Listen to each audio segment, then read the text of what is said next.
Welcome back to DIY Video Hub, the place where we take a closer look at those too good to be true projects you see online. If it looks like free energy, free TV, or free anything, chances are it's not free at all. I'm here to test it, review it, and tell you if it's worth building or if it belongs in the recycling bin. First, it appears that what we need is an old loudspeaker. You know, one of those things that were designed to produce sound, not electricity. But don't worry, because in the world of YouTube, free energy videos, anything with wires, is apparently a power plant waiting to happen. Next up, we're going to wind a little coil around a piece of plastic pipe. Now, because there's so little happening in this video, and I really mean so little, we are forced to watch this slow, hypnotic winding of a few turns of wire for almost 5 minutes. 5 minutes. That's long enough to boil a kettle, make a cup of tea, and still come back to see him fiddling with the same bit of wire. Don't worry, I've spared you the pain. I've taken only short clips. I thought I'd be kind. So, after all that drama, what do we do with this masterpiece of engineering?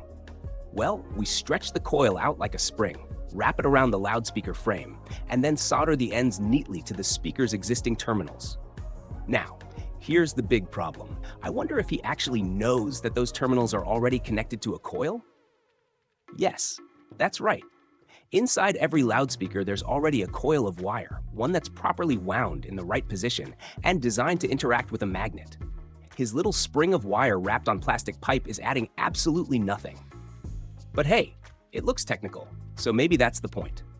Let's talk about the wire for a moment. This coil is ridiculously short. Here's an example of how much wire you'd actually need to wind a real 220-volt coil, hundreds of turns, layered up carefully. His few loops of copper, they will produce exactly 0 volts. And I mean 0. Without a magnet moving relative to the coil, or the coil moving relative to a magnet, you get nothing. That's Physics 101. So right from the start, this thing is already dead in the water. But don't switch off yet, because here comes the real magic. Out come the special lamp holders. And when I say special, I don't mean designed by Nikola Tesla. I mean special because they've been tampered with to accept mains voltage that's conveniently hidden under the table. And that, of course, is how the trick is done. Now let's pause a second. Did you really think a loudspeaker and a handful of wire could suddenly power household light bulbs? If that were possible, we'd have solved the world's energy problems decades ago with old junk pulled out of radios. But instead, what we're seeing is clever editing, camera angles, and a few sneaky hidden wires. Take a good look at the third lamp holder. You'll notice that before the edit, there are 3 sitting there proudly.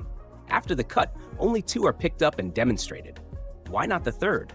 Because if it were lifted, we'd all see the wires poking out underneath, giving away the scam. The editing is clumsy, but they're banking on viewers not paying close attention.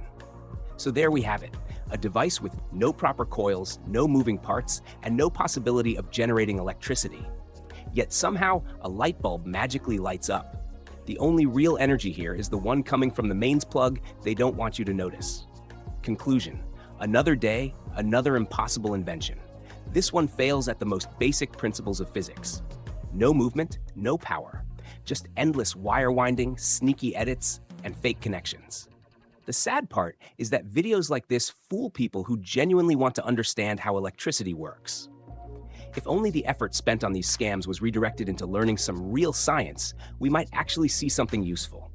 Until then, remember, if it looks too good to be true, it usually is. And in this case, it definitely is. If you enjoyed this teardown, hit subscribe, drop a comment with the next scam or project you want me to review, and share this video so more people don't get fooled. This is DIY Video Hub, where we separate the science from the nonsense.